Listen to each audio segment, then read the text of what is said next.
Women who have men on a pedestal, no matter how pretty, always finish last to women who don't put men on a pedestal. Look at the difference between Hailey Bieber or even Morticia Adam.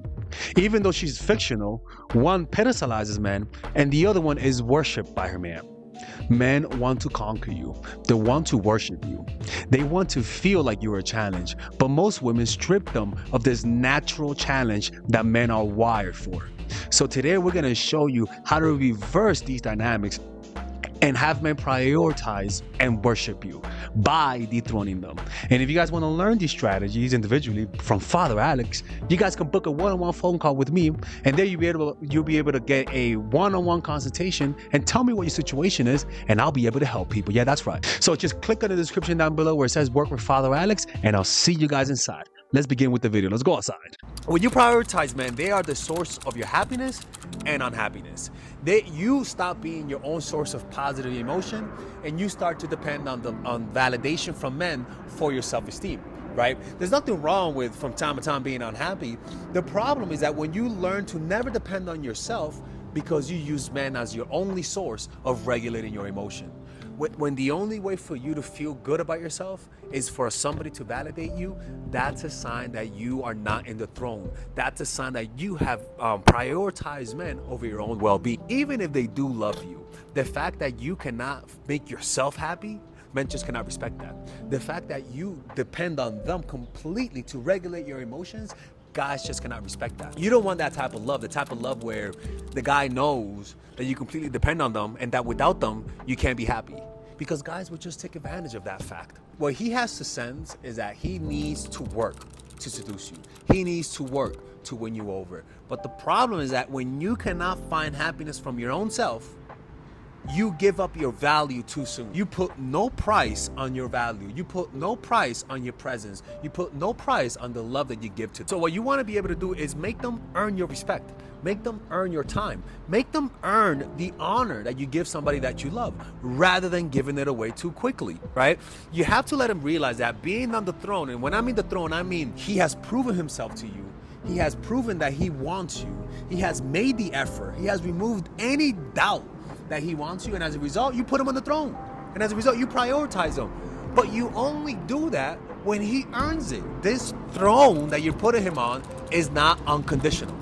And that's the difference between what I'm talking about and how some women throne guys. They give unconditional love. And the reason why you're doing this is because men have hijacked your self-esteem. Men have hijacked your dopaminergic system, right? Your brain is too calibrated for men's validation. They have hijacked your dopamine system. They release way too much dopamine, and their absence releases way too many negative emotions. That is not how it should be. Yeah, you not getting validation from them should make you unhappy. There's nothing wrong with that. But to the point where you can't even function normally, that's a problem, right? What you want to be able to do is spread the wealth. Spread your happiness. Not just one source of validation, right? Like do what Warren Buffett says. Have a variety of sources of income. Diversify your happiness, where it's just not guys, right? And honestly, a lot of us automatically come into the world, the dating world, with this type of mindset because that's how we were raised. But you have to learn to unlearn this quality. And when you finally unlearn this, what you'll notice is that you become prioritized by men. What you'll notice is that guys will all of a sudden start to chase you. You'll have the effect that the narcissistic woman has on the guy, but without the negative of being a narcissistic person. We don't want no Terminator ass chicks who have no hearts, right? We want freaking golden retriever with a hint of Terminators. What are the signs that you have given a guy a crown undeservedly? What are the signs that you prioritize men way too much than you should? Well, one, men have the power to change your plans. Men have the power to change your short-term plans and long-term plans, right? You stop doing all of the activities that you used to do before you were single, and you stop seeing your friends. You stop hanging around with the people who supported you before you got into a relationship. The next thing that happens is that you're not willing to walk away, right? You have a fear of abandonment. You are completely unhappy without a relationship. When you're single, you are unhappy, right? And these are signs that when you get in a relationship, your own needy emotions is going to sabotage you. Your own anxieties is going to sabotage you, because a relationship could work, But because you over prioritize them out of proportion, people will sense that possibly there's something wrong with you. Possibly you're not as confident as you might appear to be. And what they'll do is test you, willing to take their shit. A man needs to feel like he needs to fight to earn for your dependence, because we're not here to be terminators, people. Eventually, you're going to depend on someone. Eventually, they're going to depend on you. That's not what we're talking about. We're talking about making them earn the dependence, right? He wants you to make him your center. He wants you to automatically make you the top person that they worry about. The mistake that women make is when they meet someone who they feel like is their type, who they feel like they have chemistry with, they automatically elevate them to that realm. They automatically promote them. Even if you want to, restrain yourself. Don't allow your neediness to promote them too quick and too soon. Why? Because they'll sense it was too easy. They'll sense they won you over a little bit too quick. Learn to say no. When you like someone and you are putting them on a pedestal, you never say no. Even if you're fucking tired, you never say no. It's like a crackhead. When you're so addicted to crack, you never say no to crack. Hey, let's do crack and miss work. Of course I'll do crack. Right? You over prioritize spending time with them. And people can sense that because you never say no, right? Practice something simple and get good at it. It's important to practice things repetitively so that you can learn to feel a flow state, so that you can learn to get good at something. To feel like you're not good at something, overcoming it gives you a certain flow, a certain love for that thing that allows you to take out positive emotions from that place. In other words, you find happiness from other sources. For me, for example, I play basketball. I practice it daily. It doesn't make me 100% happy, but it's something that if I ever feel bored, if I ever feel unhappy, or if I ever feel down, I could just play and just get some emotions out of that. But the only way for me to actually enjoy the benefit, it came from months of practice, right? And I practiced so long that now I'm decent at it and I enjoy practicing. So now that thing gives me some happiness. So now rather than getting this certain amount of happiness from a woman, from the opposite sex, now I just get it from there. And I give her more space, right? And women can sense when they are not your only sources of happiness. Men can sense when you are not their only source of happiness. And it offends them. And it makes them want to monopolize your happiness. In other words, guys want you to depend on them completely. You having other things that they know makes you happy offends the male ego. This is how people are, right? And so it makes them compete for that number one spot. Next thing is make friends, people. Now, how do you make friends? Well, there's a whole video for that, but this is the way I do it. If you want to learn basketball, join a basketball group. If you want to learn martial arts, join an MMA group.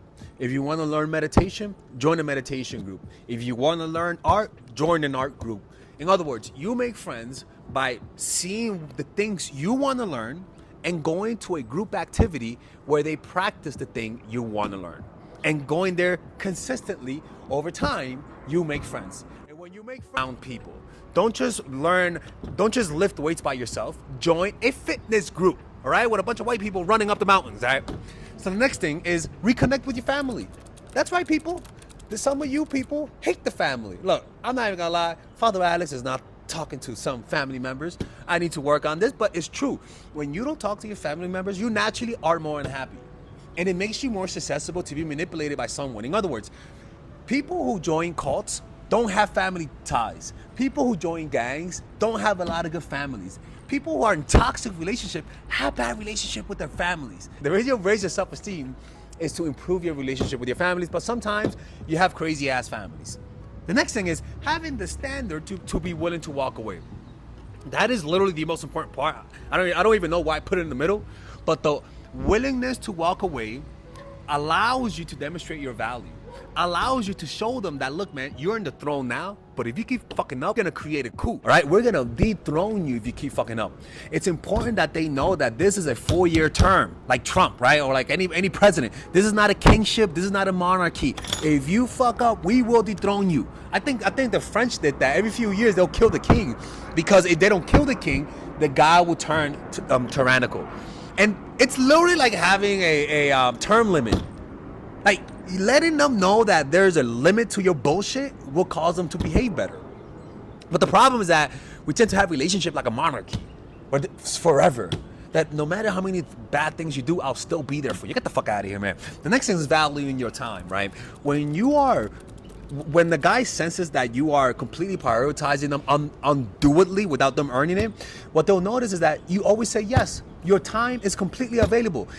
People have to feel like they have to earn your time. You have to even give the illusion of being busy, people. Even if you have all the time in the world, people need to sense some busyness on your part. And the next part is tease them, right? The way that you dethrone a guy is from the beginning, don't meet online, first of all. Meet through your friends and family, because by you meeting them through your friends and family, it forces them to wait.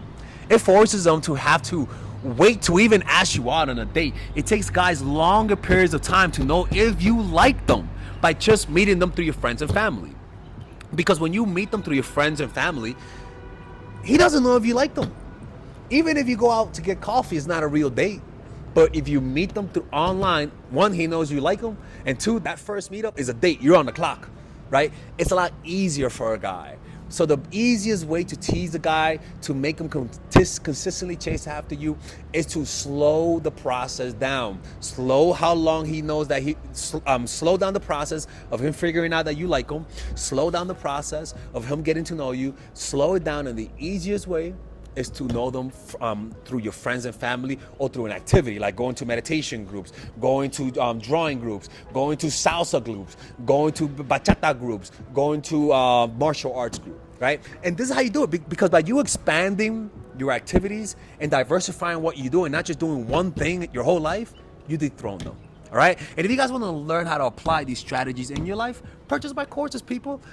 I have the course Natural Chemistry for women who are in a relationship, the Psychological Game of Attraction for women who are single, Charisma Blueprint, which is a course on how to develop charisma, the Feminine Woman, which is a course on a self-help course for women, and above all, you can purchase all of my courses by joining the Mindful Attraction University, people. Yeah, that's right, where I become your professor, and you can get all of my courses in one go.